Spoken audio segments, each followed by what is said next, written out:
So we have a local shipyard and two local engineering companies developing the prototype of the container that will be used for this particular matter.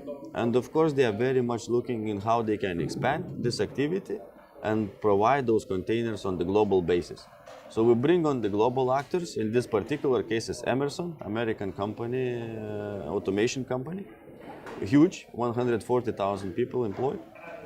And they are now building up an automation concept for this particular container. It's obvious Andreas has a global perspective despite working in his own region.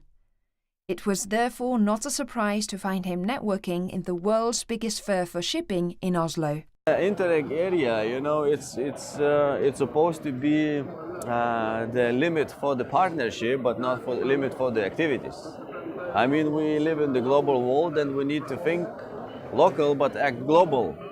You know, in order to facilitate the LNG infrastructure development, we need to follow the world LNG industry growth and be ahead of them.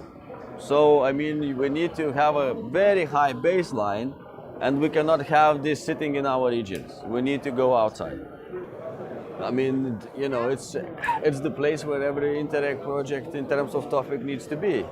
This is where we build our network, this is where we gain our knowledge, and this is where we test our business models. When listening to Andreas, networking with global businesses comes naturally to him. But it's not always the case that project owners dare to go out from their region to ensure growth. However, according to Andreas, this is a must in order not only to keep up with global developments, but also to be in the front line that then leads to flourishing businesses and jobs.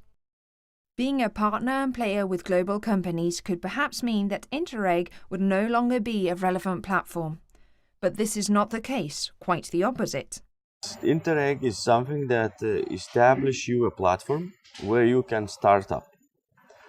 If you want to be successful and you have your ideas to be implemented, you can start with Interreg, because Interreg is something that brings the different expertises, the different actors together to help you out to enable your activities. In our case, it's LNG. We are very much focused on the business models.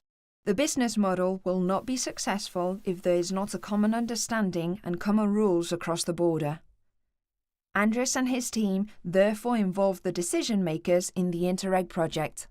We always brought with us the policymakers. You know, but as I said, we've been building the trust in between industry and policymakers to establish the legislation, because LNG legislation were not in place. Ports didn't have any LNG handling rules, which we had in Stockholm and Denmark. So they were able to learn how this actually operated, how do you set up the rules and legislations, how do you define the safety zones, how do you promote towards the society.